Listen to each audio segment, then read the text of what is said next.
conexão do ser humano com o ambiente que está inserido? Por que as pessoas se apegam aos lugares?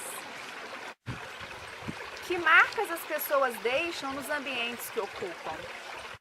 O ambiente pode moldar a subjetividade? Os espaços construídos refletem a nossa visão de mundo? Como a arte urbana impacta o espaço público? É isso que veremos neste documentário. Vem com a gente!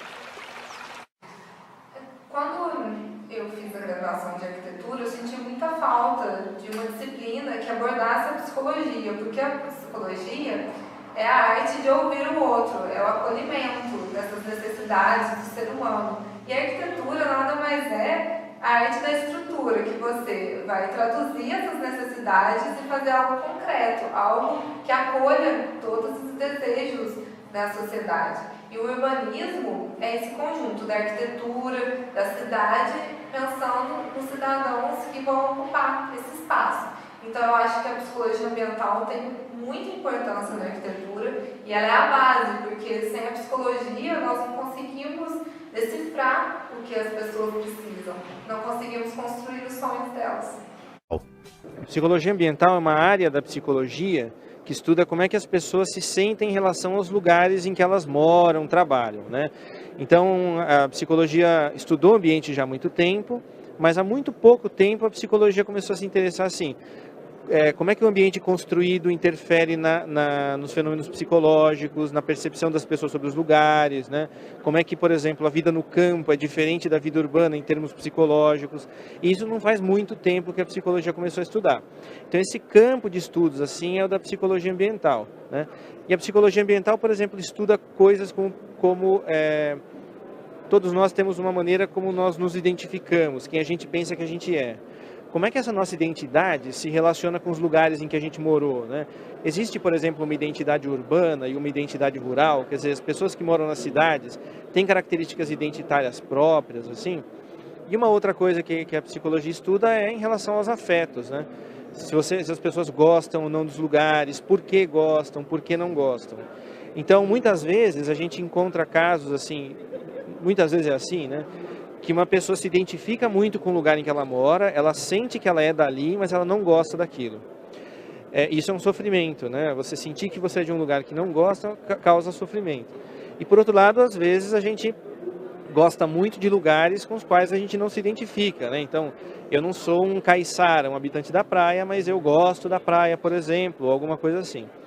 E a psicologia ambiental ela tem tentado estudar esse fenômeno da identidade, do apego ao lugar, né, do afeto pelos lugares, e tentando incrementar a qualidade de vida das pessoas na relação com os lugares. Quer dizer, como é que a gente pode fazer para planejar lugares que façam as pessoas se sentirem melhor naquele lugar, e aí não só pelo aspecto físico, mas pelo que aqueles lugares podem significar para as pessoas. A psicologia ambiental estuda a pessoa em seu contexto, tendo como tema central as inter-relações entre a pessoa e o ambiente físico e social. A psicologia ambiental busca entender a forma como as pessoas sentem, pensam e vivenciam o espaço em que estão implicadas. Esta importante área da psicologia está envolvida com os modos pelos quais os aspectos social e físico do ambiente influenciam o comportamento das pessoas e como as ações das pessoas, por sua vez, afetam os seus entornos. A psicologia ambiental pode e deve trabalhar de forma interdisciplinar com outras áreas do conhecimento, tais como a sociologia, a antropologia, o urbanismo, a arquitetura e a geografia. Muitas vezes as pessoas elas não têm tão clara essa visão da relação com o ambiente, né? Muitas vezes elas entendem que há uma separação no dia a dia delas, elas não veem que todo o espaço que ela convive ali faz parte do ambiente. Porque existe uma certa separação entre sociedade e natureza. Até o termo meio ambiente acabou trazendo um pouco dessa separação. Então, é necessário que, às vezes, até resgatar isso das pessoas, que elas compreendam que a natureza é tudo que está próximo a elas. Muitas vezes você conversa, assim, as pessoas acham que a natureza é um parque, é uma área com vegetação, é uma reserva ambiental, mas tudo que está em volta dela ali faz parte da natureza. Então, muitas vezes, as degradações ambientais que a gente vê, vem justamente dessa separação entre sociedade e ambiente, né? As pessoas vivem a cidade de uma forma muito contraditória, como elas vivem na internet. A internet é compartilhado, você mostra só o lado bom da cidade, há uma segregação até da própria casa. A sua casa tem muros altos, tem um portão todo vedado, ninguém sabe o que está acontecendo, a gente até brinca, se a pessoa morre na tua casa, fica uma semana sem saber, porque é tão fechado, é como se fosse um condomínio particular. Então, com a globalização, você tem um acesso muito fácil de informações pela internet, mas as pessoas vão ficando mais fechadas dentro das suas residências e muitas vezes não vivem a cidade. É impressionante o cenário como mudou dos anos 90 para cá. O senso de comunidade acabou muito, né?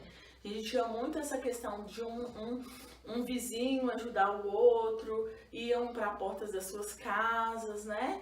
E ali haviam trocas ali, às vezes sentavam, faziam tricô, as mulheres um bordado, os homens sentavam, conversavam, jogavam xadrez. As relações humanas, pensando até da geografia com a psicologia, elas foram muito alteradas nos últimos anos, com a globalização, com a modernização, com o acesso aos meios de comunicação, as redes sociais, né, que a gente chama, as novas mídias.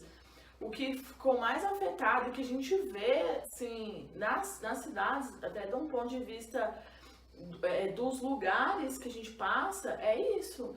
As pessoas, elas perderam o senso de comunidade. Às vezes um vizinho morre ali e as pessoas nem ficam sabendo do que aconteceu. Porque A psicologia ambiental estuda fenômenos atuais, como o desenvolvimento sustentável e a globalização, buscando as condições de congruência entre indivíduo e ambiente, a fim de possibilitar bem-estar e qualidade de vida para as pessoas. Diante da crise ambiental, que hoje se tem notícia, vários setores estão se mobilizando, possibilitando uma maior conscientização ambiental e fazendo com que as pessoas se preocupem mais com a preservação do meio ambiente. A psicologia ambiental é essencial para entender e melhorar os impactos das relações do homem com o ambiente, sendo ele natural ou construído. É inegável os avanços que a gente teve na medicina, por exemplo, no combate a doenças, né? Até na melhoria das cidades, porque esse processo ele iria acontecer do desenvolvimento industrial, porque veio acompanhado do desenvolvimento do sistema capitalista. Então, o que a gente via nas cidades inglesas, francesas, por exemplo, já eram problemas assim que prejudicavam muito a população. Ainda mais a população mais pobre, porque existia uma população que vivia no centro e a que vivia próxima às fábricas, que já convivia com muitos problemas, né? Inclusive a migração das pessoas do campo para a cidade acumulou aquele tanto de gente ali na cidade e foi necessário gerir esses problemas, né? O desenvolvimento industrial, as novas tecnologias, elas, em parte, auxiliaram a população, trouxeram melhorias na nossa qualidade de vida, né? Mas, ao mesmo tempo, também levaram a um ciclo que a gente não sabe, um ciclo, porque a gente lida com um sistema infinito, mas os recursos são finitos, né? A gente não sabe em qual ambiente que a gente qual ambiente a gente vai ter no futuro. Então, a gente convive num mundo, num cenário de incerteza, né? Os debates todos dos movimentos ambientais e até das conferências ambientais, esse ano a gente vai ter né? A gente está sempre no debate das mudanças do clima, em que ponto a tecnologia ela é suficiente para criar soluções para os problemas que nós estamos produzindo. A gente está vendo agora os carros elétricos, os carros a hidrogênio, que são soluções tecnológicas para os problemas atmosféricos que nós estamos criando, né? Então, até que ponto fica a interrogação? As tecnologias, elas são capazes de mitigar os problemas que nós, seres humanos, estamos causando no ambiente, né? A identidade cultural de um povo encontra sua expressão no apego espacial aos lugares. Dessa forma, pode-se dizer que o ambiente não é neutro, nem um espaço livre de valor. O ambiente é permeado pela cultura, constantemente transmitindo significados e mensagens, sendo uma parte essencial do funcionamento humano e parte integral da ação humana. O ambiente incorpora os valores sociais e culturais daqueles que vivem nele. O apego ao lugar é marcado por afetos e emoções presentes na relação entre as pessoas e os lugares. O ambiente, além de ser o cenário de nossas vidas, é fruto da representação social de nossa subjetividade.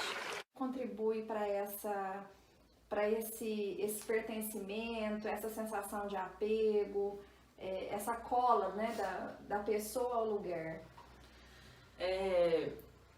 O que a gente falou no início da separação, né, com aquele lugar, eu tô aqui, o lugar tá ali.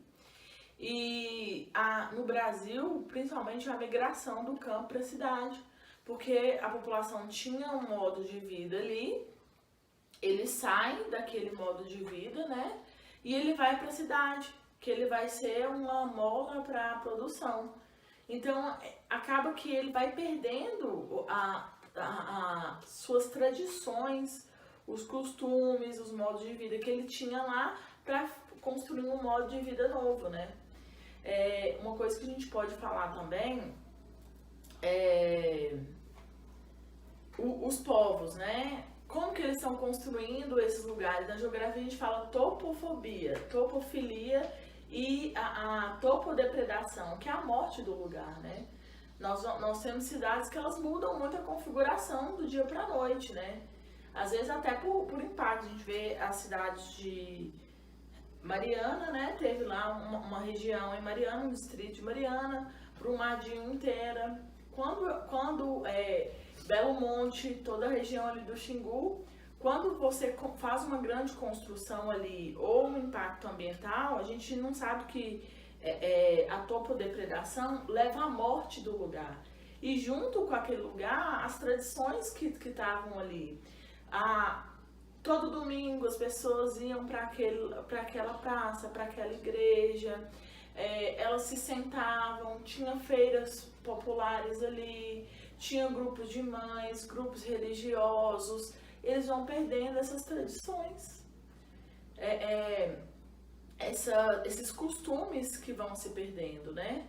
Então, acho que também motivados um povo sem história, sem memória, né? Vai ficando esse povo que acaba que vai perdendo a memória do que tinha naquele lugar, as cantigas de roda, os contos, as pessoas não contam mais uma história um para o outro, como era, às vezes a avó e o vô sentavam, né, para contar como que era, como que acontecia, como que as cidades vão crescendo, as pessoas às vezes nem percebem esse crescimento, ou não falam, não resgatam essa memória. Aqui nós temos um museu que conta a história da cidade, mas você pode perguntar às vezes para um aluno do ensino médio, ele não sabe a história da cidade.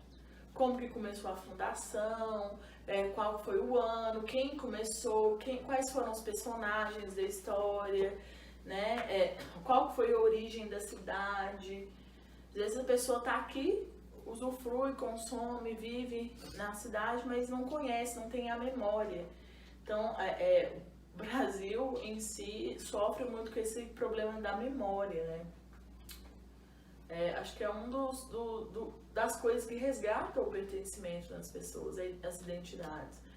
A gente vai ver os povos indígenas e quilombolas, eles estão, por exemplo, a todo momento tentando se reafirmar como pertencente a um lugar, contando a história deles. Os filhos aprendem a pescar no rio. Tem a rede, tem um anzol, mas é porque eles aprenderam assim. Então eles aprendem a pescar com a mão, eles aprendem que aquele rio... E muito dentro dessa ideia de que não tem uma separação. A nossa formação pessoal é muito diferente. Se for conviver com a comunidade indígena ou quilombola, eles têm uma ideia totalmente diferente. Para eles, não é eles que estão inseridos, eles são parte da natureza. Então, tudo o que eles fazem é de acordo com a natureza. Se chove, eles entendem que não era para fazer aquilo, né? Eles têm uma relação de convivência muito mais harmoniosa com a natureza, porque eles não veem essa separação deles com a natureza, né? Por exemplo, dessas tragédias em Brumadinho e Mariana, onde as pessoas foram desalocadas por uma tragédia que aconteceu, né? Não foi um desastre ambiental, foi uma irresponsabilidade que causou uma questão ambiental ali. E por mais que a cidade seja reconstruída, nunca vai ser a mesma cidade, nunca vai ser a casa delas, nunca vai ser o mesmo povoado. Por mais que elas escolham outro lugar, nunca vai ser a mesma coisa. Então isso gera um sofrimento, né? E também a questão, por exemplo, do movimento sem terra, que eu vejo, a necessidade das pessoas terem o seu lugar no mundo, assim, o desejo de ter aonde fincar, né, a sua raiz, aonde... que mostra muito essa exclusão, né? Como se essas pessoas não tivessem um lugar, o próprio nome diz sem terra, né? Eu não faço parte dessa terra, onde está a minha terra? Tá sobrando para alguém, tá faltando para mim. Você vai ver em áreas de grandes impactos ambientais, o número de suicídios é impressionante. Seja por causa das substâncias químicas que são lançadas ali, né? Seja porque as pessoas elas vão perdendo junto com os lugares esse pertencimento. A gente vai ver os indígenas caiovás, né?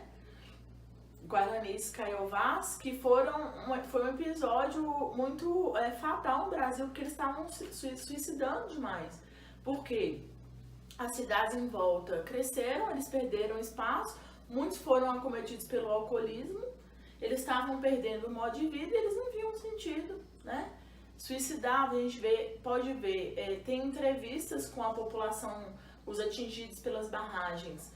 A gente vê muito aqui em Minas Gerais, porque a gente está aqui, a gente está perto do cenário, mas no Pará, no Amazonas, no Maranhão, tem pessoas também que são ribeirinhos, pessoas que são afetadas, atingidas pela mineração. E você pode ver entrevistas dessas pessoas, muitas são acometidas pela depressão, muitas encontram ali no modo de resistir naqueles lugares, resgatar a vida que elas tinham antes. Tem entrevistas com as pessoas que foram atingidas da MAB, né, lá em Mariana, que eles estão vivendo num hotel, né? Eles não têm uma casa fixa, eles ficam de pensão para hotel, e muitos deles falam assim: eu só queria ter minha casinha com minha produção de agricultura, o meu boi ali, né? Minha criação, às vezes até as indenizações que elas recebem não são compatíveis com o que elas recebiam antes e nem com o que elas valorizam. Então a questão do valor, recebeu 20 mil, era um valor acima da casa, mas o valor imaterial que aquela casa tinha para ele, né? O que a gente vê do patrimônio imaterial que a gente perde. A gente não perde só o patrimônio material com impacto ambiental, a gente perde o patrimônio imaterial também, que é o que eu disse, né? As tradições, os modos de vida. Às vezes é uma coisa que não dá nem para mensurar. Não existe um cálculo que a gente faça que dá para dizer os recursos, um rio que morre vale tanto, uma população atingida vale tanto. Não existe, né, na geopolítica ambiental um cálculo que se faça que a gente consiga precificar o patrimônio ambiental e o patrimônio imaterial que existe nesses lugares que vão sendo degradados, né? Se a gente for pensar do ponto de vista do ambiente, das áreas degradadas, das áreas atingidas, aqui nós temos em Paracatu, né? No Triângulo Mineiro ali, uma área que está muito contaminada, tem extração de ouro de mais de 50 anos, né? Então tem rios que são contaminados por arsênio. Então os peixes morrem, a população não pode usar água. Tinha as lavadeiras que lavavam ali a roupa, na beira do rio não podem ir mais. O pescador não pesca mais porque o rio está contaminado. Então você vai matando junto com o rio tudo que está em volta dele, né? Porque não existe essa separação, né? O rio não está lá. A gente vai ver, é uma ideia até existem políticas preservacionistas, né? Que ali não é para mexer aquele lugar. E conservacionistas, que é a gente utilizar, mas preservar também. Os parques nacionais, eles são construídos nessa ideia de que o Parque Nacional vai existir com a convivência harmoniosa, né? O mais harmoniosa possível. Isso para o Brasil é um desafio, porque nós vivemos um país com muitos recursos naturais. Nós temos 12% da água do mundo, nós temos a maior floresta, os 2 maiores aquíferos. Então, o grande desafio nosso é preservar também esse patrimônio ambiental nosso. Eu acho que é preservar e se apropriar disso, né? Porque ultimamente está sendo tudo entregue, né? Assim, existe um medo. A arte urbana cumpre importante papel na qualidade de vida das pessoas que utilizam os espaços públicos. Um espaço bem cuidado, acolhedor e bonito certamente será melhor conservado por seus frequentadores, promovendo relações afetivas de qualidade, contribuindo para o bem-estar das pessoas. 2 psicólogos apresentaram uma tese em 1982 nos Estados Unidos, que ficou conhecida como a teoria da janela quebrada, que pensa que o ambiente, quando ele está desordeiro, ele fomenta a violência. Eles fizeram vários testes demonstrando isso. Depois outros testes também foram realizados, comprovando que se eu tenho um ambiente, assim como em nossa casa, se quebra uma janela, eu vou fazer o quê? Vou logo mandar consertar, porque se eu não fizer, dá a ideia de que aquilo está totalmente desleixado e que qualquer um pode vir e fazer o que quiser. Mas mais do que fazer o que quiser nesse ambiente, a gente promove com isso um ambiente onde a violência predomina. Então, pensar ambientes de convivência é pensar esse cuidado com o outro. Isso precisa estar replicado no ambiente onde elas vão conviver. Primeiro, a gente tem que diferenciar o que é grafismo e o que é pichação. Grafismo é quando um artista ele faz uma arte no muro que valoriza aquele ambiente. E pichação, normalmente, é uma revolta de um cidadão, também de um cidadão contra aquele ambiente, porque ele não aceita aquele ambiente. E também a beleza impõe respeito. Quando você vê uma cidade bem cuidada, é muito difícil você ver pichações. O ofício exige habilidade, criatividade e muita atenção aos detalhes. Este tipo de arte, antes restrita aos muros urbanos, vem conquistando contornos cada vez mais realísticos e abrindo mercados. Cacá Chas é um grafiteiro. Nos últimos 7 anos se dedica a esta arte, que virou profissão.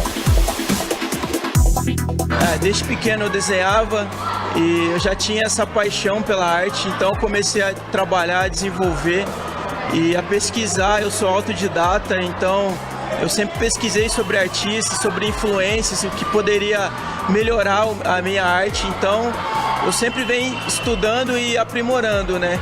Então hoje em dia o que eu faço aí é numa extensão maior, é algo mais trabalhado, algo voltado para o realismo. Então essa paixão ela começou desde cedo. A street art, ou chamada arte de rua, cada vez ocupa mais espaços não esperados, como o interior de casas até muito luxuosas. E isso já tem acontecido com uma certa frequência, não é, Cacá? Com certeza. Hoje em dia o pessoal tem aceitado bastante, né? E hoje em dia muitas pessoas vê esse tipo de trabalho nas ruas e quer levar para dentro de casa. Então é uma forma assim de decorar o ambiente interno também, levando um pouco da street art para dentro das casas das pessoas. A arquiteta Rancini confirma a tendência de migração do tradicional grafite das ruas para interiores de residências. Uma coisa que é tendência na arquitetura é usar coisas feitas à mão, desde uma manta feita de crochê, uma almofada feita de tricô, a uma pintura como essa. Então está super em alta, tanto para questão de dentro de casa, você fazer um mural desse, um grafite desse dentro de casa, quanto num ambiente como esse aqui que nós estamos, que é uma fachada de escola, né?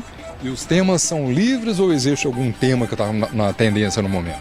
Liberdade total de pensamento. O artista pode se expressar da maneira que ele quiser. Então, esse foi um presente que o Kaká deu ao conservatório, né? Essa obra de arte que ele fez aqui na nossa fachada da rua Ana Jacinta. E para nós do conservatório é muito importante esse trabalho, porque o conservatório ele não está aqui só para representar aquela chamada arte erudita, mas também o que há de contemporâneo, o que há de mais atual no fazer artístico. E o grafite e essa interferência, essa intervenção da arte de rua, ela é muito importante, e criar esse contato dos nossos alunos com esse trabalho e o trabalho de alguém tão precioso, alguém tão capaz como o Kaká, eu acho importantíssimo. O grande